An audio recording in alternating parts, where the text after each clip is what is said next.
कार्तिक पूर्णिमा कार्तिक मास का अंतिम दिन होता है। कार्तिक पूर्णिमा को हम देव दिवाली और त्रिपुरारी पूर्णिमा के नाम से भी जानते हैं। ऐसी मान्यता है कि इस दिन सभी देवी और देवतागण पृथ्वीलोक पर आते हैं और उनके भव्य स्वागत के लिए दीप जलाए जाते हैं। कार्तिक पूर्णिमा के दिन ही भगवान शिव ने राक्षस त्रिपुरासुर का अंत किया था। इस दिन पवित्र नदी में स्नान और ध्यान किया जाता है। ऐसी मान्यता है कि ऐसा करने से मनुष्य के सभी प्रकार के पाप नष्ट हो जाते हैं। इस बार कार्तिक पूर्णिमा तिथि की शुरुआत 15 नवंबर को सुबह 6:19 पर होगी।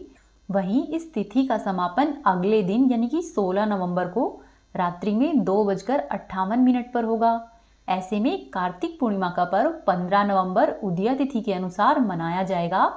वैदिक पंचांग के अनुसार कार्तिक माह की पूर्णिमा के दिन यानी कि 15 नवंबर के दिन स्नान और दान करने के लिए शुभ मुहूर्त सुबह 4:58 से लेकर सुबह के 5:51 तक प्राप्त हो रहा है।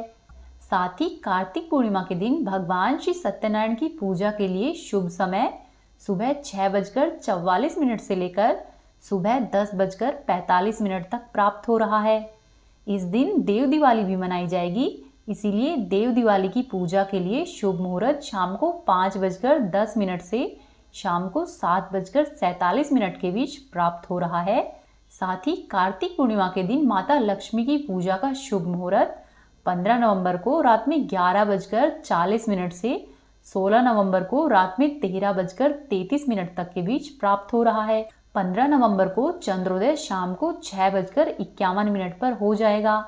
आप इन शुभ मुहूर्त में अपनी पूजा संपन्न करें। यदि शुभ मुहूर्त में स्नान दान और पूजा पाठ किया जाता है तो इनका महत्व और अधिक बढ़ जाता है।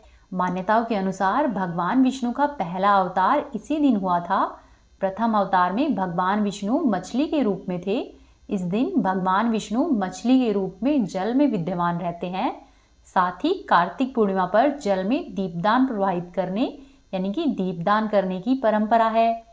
कार्तिक पूर्णिमा पर गंगा स्नान करना, गरीबों व ब्राह्मणों को भोजन कराना, दीन दुखियों को भोजन कराना और गर्म वस्त्रों का दान करना चाहिए। भगवान विष्णु और भगवान शिव जी दोनों की ही पूजा करनी चाहिए। कार्तिक पूर्णिमा के एक दिन पहले वैकुंठ चतुर्दशी का पूजन होता है।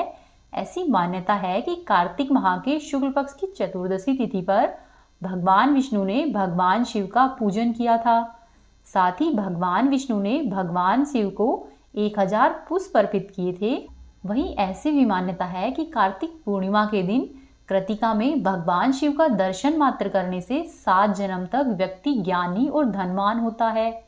कार्तिक पूर्णिमा के दिन जब आकाश में चंद्रमा उदय हो रहा हो उस समय शिवा, संभूति, संतति, प्रीति, अनुसूया और क्षमा इन 6 कृतिकाओं का पूजन किया जाता है। ऐसा करने से भगवान शिव अत्यधिक प्रसन्न होते हैं। इस दिन जो भी मनुष्य भगवान कार्तिकेय जी के दर्शन करता है वर्ष भर तक उनको भगवान कार्तिकेय जी का आशीर्वाद प्राप्त होता है।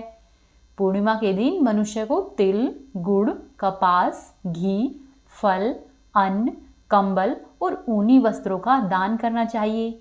साथ ही यदि संभव हो तो किसी जरूरतमंद को भोजन भी कराना चाहिए। जिस भी मनुष्य की जितनी सामर्थ्य हो अपनी अपनी सामर्थ्य के अनुसार इस दिन दान अवश्य करना चाहिए।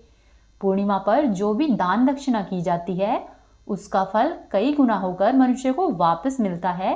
साथ ही ऐसा करने से शुभ फलों की प्राप्ति होती है। तो ये थी आज की जानकारी। उम्मीद है आपको पसंद आई होगी। वीडियो को लाइक करें और चैनल को जरूर सब्सक्राइब कर ले और अपने दोस्तों व रिश्तेदारों के साथ वीडियो को शेयर करें।